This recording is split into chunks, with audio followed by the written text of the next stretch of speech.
Hello friends, income tax के cases की series में आज जो इशू हम डिस्कस करेंगे वो सेक्शन 270A की पेनल्टी को लेकर के है। सेक्शन 270A के अंदर जो पेनल्टी लगाई जाती है वो अंडर रिपोर्टिंग और मिस रिपोर्टिंग के लिए लगाई जाती है।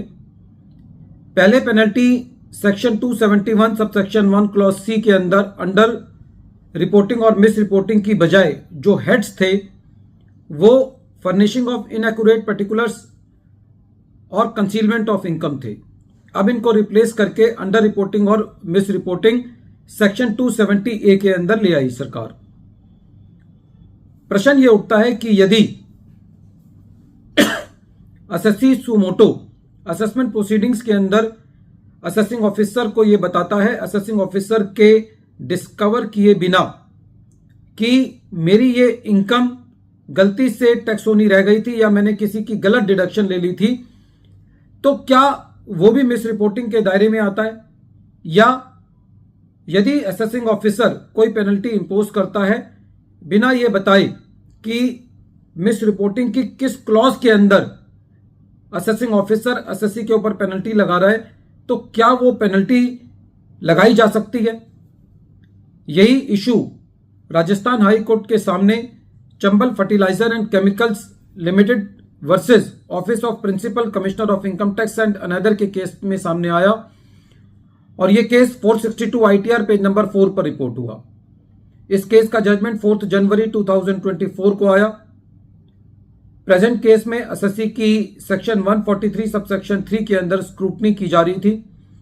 असेसी से कम 10 इश्यूज पर इंक्वायरी की गई और उन सब 10 इश्यूज को एक्सेप्ट कर लिया गया।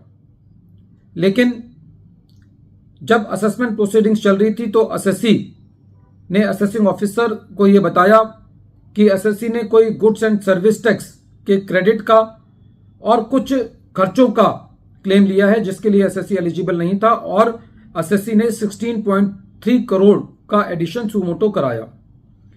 जब असेसमेंट ऑर्डर पास किया गया तो असेसिंग ऑफिसर ने सेक्शन 270A लिख करके मिस रिपोर्टिंग का एलिगेशन लगा करके असेसी के ऊपर पेनल्टी इनिशिएट की। असेसी ने सेक्शन 270AA के अंदर जो असेसी को इम्यूनिटी है कि असेसी ये कह सकता है कि यदि असेसी ने उसके ऊपर सारा टैक्स पे कर दिया है तो असेसी सेक्शन 270AA के अंदर एक इम्यूनिटी क्लॉज के अंदर जा सकता है, जिसके अंदर यदि असेसी ये कह देता है कि मैंने विद इन टाइम टैक्स जमा कर दिया है और मैं अपील में नहीं जाऊंगा, तो असेसी को उस पेनल्टी के लिए इम्यूनिटी प्रोवाइड कराई जानी चाहिए। और यदि असेसिंग ऑफिसर असेसी की इस इम्यूनिटी एप्लीकेशन से संतुष्ट नहीं है तो असेसी को पर्सनल हियरिंग का मौका दिया जाना चाहिए यदि असेसी उस पर्सनल हियरिंग को मांगता है। प्रेजेंट केस में जब असेसी ने सेक्शन 270AA की इम्यूनिटी की एप्लीकेशन लगाई तो असेसी ने पर्सनल हियरिंग मांगी थी, लेकिन डिप्टी कमिश्नर ने बिना किसी हियरिंग को दिए असेसी की जो एप्लीकेशन थी उसको रिजेक्ट कर दिया। असेसी ने इस पेनल्टी ऑर्डर के अगेंस्ट सेक्शन 264 के अंदर रिवीजन पिटीशन फाइल करी, लेकिन कमिश्नर ने भी उस रिवीजन एप्लीकेशन को रिजेक्ट कर दिया, ये कहते हुए कि या तो ये मिस रिपोर्टिंग क्लॉज ए के अंदर हुई है या क्लॉज सी के अंदर हुई है। लेकिन कमिश्नर ने भी ये स्पेसिफाई नहीं किया कि मिस रिपोर्टिंग ये सेक्शन 270A सबसेक्शन 9 की क्लॉज ए में है या क्लॉज सी में है। दोनों क्लॉजों को मेंशन किया, स्पेसिफिक नहीं बताया। जो क्लॉज ए है वो misrepresentation and suppression of facts की बात करती है और जो क्लॉज सी है वो क्लेम ऑफ एक्सपेंसेस की बात करती है, जो कि बिना किसी एविडेंस के असेसी क्लेम करता है। जब 264 के अंदर भी असेसी की रिवीजन पिटीशन को रिजेक्ट कर दिया गया तो असेसी रिट कोर्ट के अंदर गया और कोर्ट का यह कहना था कि प्रेजेंट केस में जब असेसिंग ऑफिसर खुद ये डिस्कवर नहीं कर पाया है कि असेसी ने कोई टैक्स का गलत अलाउंस लिया है, कोई कुछ गलत अलाउंसेस क्लेम किए हैं और असेसी सुमोटो उन अलाउंसेस को रिवर्स करा लेता है, तो ये एक मिस रिपोर्टिंग का केस नहीं है।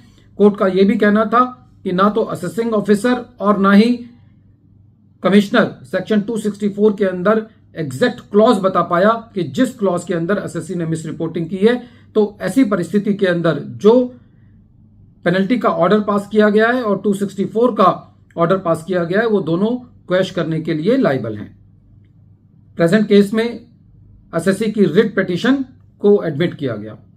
वीडियो के अंत में एक बार फिर मैं केस का नाम रिपीट कर रहा हूं। केस का नाम है Chambal fertiliser and chemical limited versus office of principal commissioner of income tax and another, और ये केस 462 ITR पेज नंबर 4 पर रिपोर्ट हुआ।